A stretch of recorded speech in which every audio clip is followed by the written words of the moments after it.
do I get Joe to stop telling the worst puns? Oh no. Wait, okay. I think I do know. I think I wrote this one. Yes, you did. Okay, so I'm kind of bad at writing short topics. It needs explanations, but the topic is, how do I joke or mess with my family? That'd be for each of you. And the idea is like, what's kind of your go-to do it? Like here, it is very much sarcasm and brutal wit. And it is the to a point, the quicker the joke, but that's also a bit mean, is the best joke. And those win. And that's how we play here without, and we make sure like, oh no, that joke was too far. You don't make it personal. You don't get like truly mean. It's just oh, that was fast. And like I've always told the example of when Zoe was 7, I think. Me and her mom were going back with our jokes or whatever, and I don't remember what I said. It's like, no old ladies at all. And my daughter, without even hesitating at 7, turned around and went, "Hey, it's not nice. Mama's right there." I was like, oh. So that's how we do it in my household. How do you guys, what's your go-to thing to mess with your family members? That's actually very, very similar to me and my siblings, is we do the same thing, although we often cross the line. we toe that line. Closer to the line, the better. Sideways is okay. When you're working with children up and down, you got to teach them. There are lines. Yes. But yeah, with my kids, it's definitely a much softer jibing, but it's still along those same veins. But yeah, and it's a lot of dad jokes like, "I'm hungry. Hi, hungry. I'm dad. It's your favorite, Charles." Dad jokes. I'm going to put in your next contract, which renews in 2025, that every time you go over 3 dad jokes, you pay me $5. I'd be broke. And then a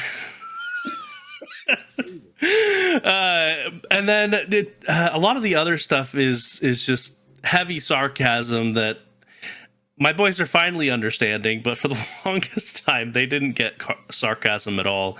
And Jebediah definitely still doesn't really get sarcasm. But yeah, it's a lot of jibes. Hammy? Let's see. There's a fair amount of just flat out. Well, my mother-in-law does what we call the complissalts, which are these really backhanded compliments, but they're also kind of insulting at the same time. Things like, "Your hair looks pretty good for that color," or whatever. I mean, that's just mean though. She's very good at what we call the complissalts. There's a lot of just flat teasing about things. When the kids were learning how to talk, both my niece and nephew and both my daughters were learning how to talk, we'd say things like, "What does a cow say?" And they'd say moo. And they'd say, "What does a dog say?" And they'd say woof woof. And they'd say, "What does Nana say?" And they're like, "I love you." And then they'd say, "What does Uncle Hammond say?" And like, bad jokes. Nice. What about like with your wife? There's a lot of teasing. I mean, we were driving by this farm once, and it was filled with horses, and there's a little Shetland pony running around in there. And I said, "I wonder what they call a Shetland pony." And my wife turned around and said Hammond, because I'm short. Man, the other night I laid into my wife a little bit because my daughter came through the door, and there's a rack of stuff next to the door. Above it in the vaulted ceiling was some kind of bug stuck in something. So when my wife looked at her, she saw the bug. Yeah, that's it. Sure. We called it Hammond too. It was small. But it was, she saw it. She says, "You didn't take care of that?" Because she'd asked me the night before to like get it or whatever, because it's high up. And my daughter, from her angle, couldn't see it. All she saw was the soft rack. She's like, "What?" She was, "That." And my wife just went, "That." And she goes, my daughter goes, "It's a box." And I just lit into my wife for a good minute and a half set of how dumb she was. Of course, it's a box. We're not moving the box. And Zoe didn't know why it was funny, but she joined in, and we just tag teamed that one. But what about you, Kurt?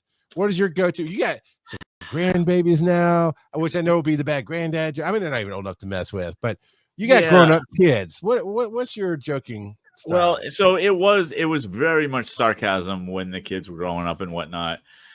Things have changed. I don't really joke around with them as much anymore, mainly because they'll come back at you. No, God, I You wish. finally got it out of your system Have after you so many listened to years. this show? Kurt can put up with me. He can handle this kid. No, so that'd be great, but they just don't play like that anymore. And my wife is disabled, so she doesn't do anything like that, and I can only go so far without feeling bad.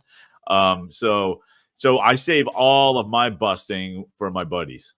For Charles, and well, you know. You're assuming he thinks he's a buddy. He said friends. Right. So and it really is just our term is everyone gets a turn in the barrel. And if you're in the barrel, you just got to ride it out. Oh, and let me tell you, when the barrel has 4 other monkeys with this idiot, it is not a fun barrel. No, yeah. Well, Sea of Thieves, sir. Sea of Thieves. Look, man. No. You reap what you sow. I won't play that game. I won't play that game anymore, ever again. It was a really, really rough night. Is that the one where you lit the whole cargo hold on fire full of that wax wasn't powder? an accident. Nobody taught me how to play the game. Yeah, well, and he blew up the boat. He didn't tell you that he blew up the boat. It was an accident.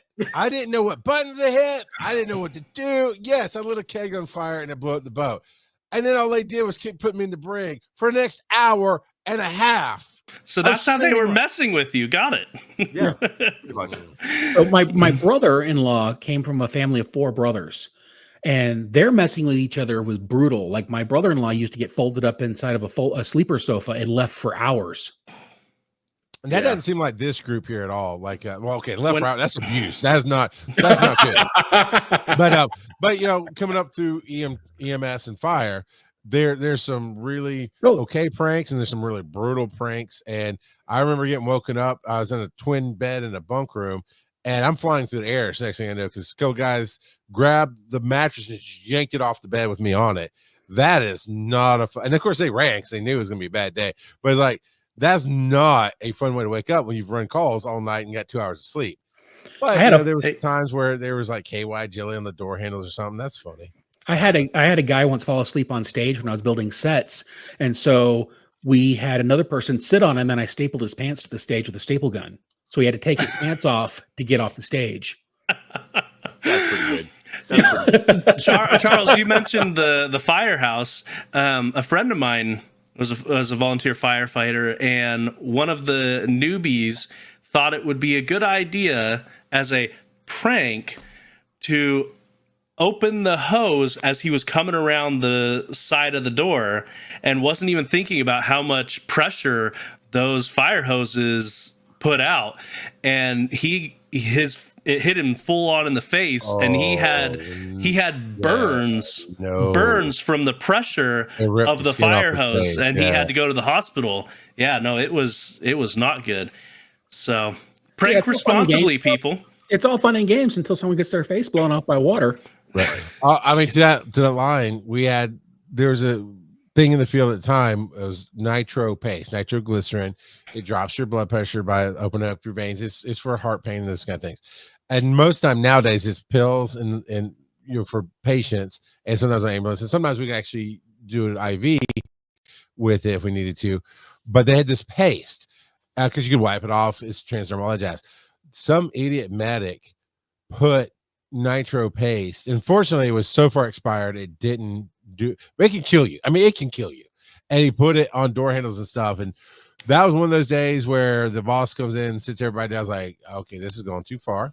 And this is why he's not working here anymore. Because you should know, like that firefighter, Joe, you don't touch things you don't know about in his case. And if you do know about it, you should have known never to do that.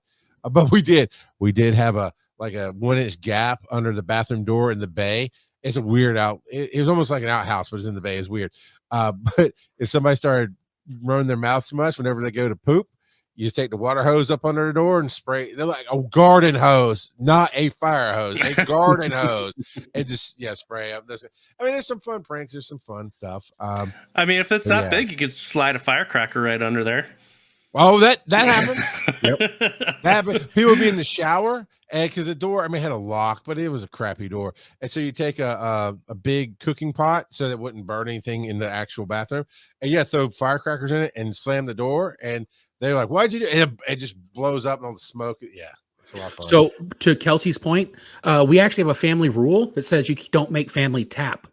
My nephew did wrestling, and my oldest daughter did wrestling, and my brother-in-law did wrestling, and there's a lot of that kind of play. So we actually have a phrase in the family that says you don't make family tap. Now that's an interesting thing you put up on good. this. Yeah, Joe. Yeah, it's unfair too.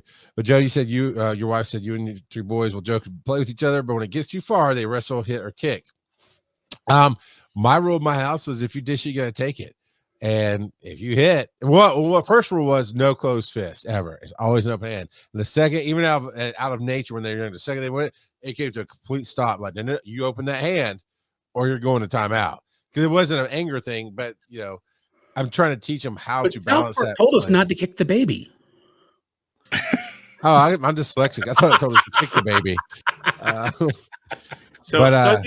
think the one of the key factors of whether or not it's a good prank or good joking with someone is whether it develops into a story that you tell later on. All right. Is everybody truly laughing and enjoying themselves? Oh, in the moment, it may not matter. Okay, so let's go back to the Dragon Con then, the Hodor story. Is that funny? Do you tell that story in a I do tell that story. At the time, it was like, oh my God, stop already. But yeah, the bit went too far and I about fell off the stage.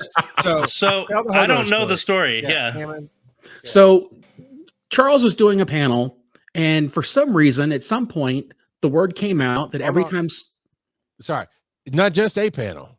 I'm on the stage with Archie Kearns, her husband, TV writer and awesome guy, another comedian actor, and me, because I'm friends with Audrey. So I'm on this nice big panel, and yes, somewhere. Go ahead. Somehow the word came out that every time Hodor is said anywhere, Charles has to take a drink for that panel. For that panel. Yeah. And so every question for the Q&A started with Hodor. Every time it came up on Twitter, because they're taking quick Twitter questions, Charles had to take a drink. Which is a popular show. They had a lot of people come on Twitter. And all it was some sort of Star Trek show they were doing. And, and I mean, Charles had a rough hour.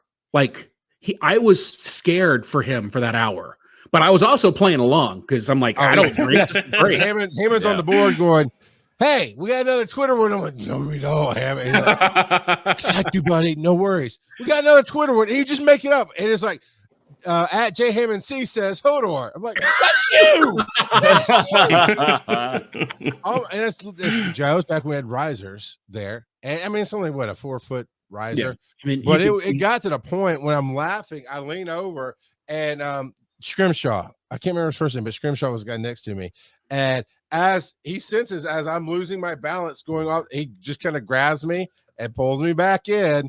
And I was like, so that you can drink some more. Exactly. He's like, he goes, and everybody hold saw on there, like, Hodor. I'm trying to save you. Oh, sorry. Basically, it's something like that. Like, okay, Hodor. Like, you son of a bitch. Oh, I can't say that here, but I said it there. Yeah, it was. And I got off the stage, and I got to the front rows as far as I could get. Oh, Joe, by the way, this is like 2:00 on a Sunday afternoon. It was not like a 10 p.m. panel. It was, and thank you, Rando Kid. You're right. And I'm half laying in the front row because I'm not going anywhere else. The next panel comes on, Hammond. They don't play the Hodor because I'm like, no, nobody else. Audrey Kearns is the only one. But they got me to come back up on the stage and started feeding me the crappy sodas and stuff. Like, oh my God. Learn my lesson. You have to draw limits with bits. Did you? I mean, you were at the roast. I walked back to my hotel after the roast. So That's true. You did. That's true. You did. I learned some lessons. Okay, I learned how to manage the bit. What'd you say earlier, Kurt? We got to control the narrative. We give them the 3 options. We don't let them pick all of it. Yeah. He doesn't learn them quickly. He just does learn them. Yeah. Always question what's in the drink before taking the free drink. Oh, What's in the drink? Oh, and that's the other part of it, though. It wasn't something lightweight like a beer or anything. It was like some like Romulan ale knockoff thing. It was yeah, it was liquor. liquor. Yeah, it was. Yeah. They weren't messing around. Yeah. Yeah.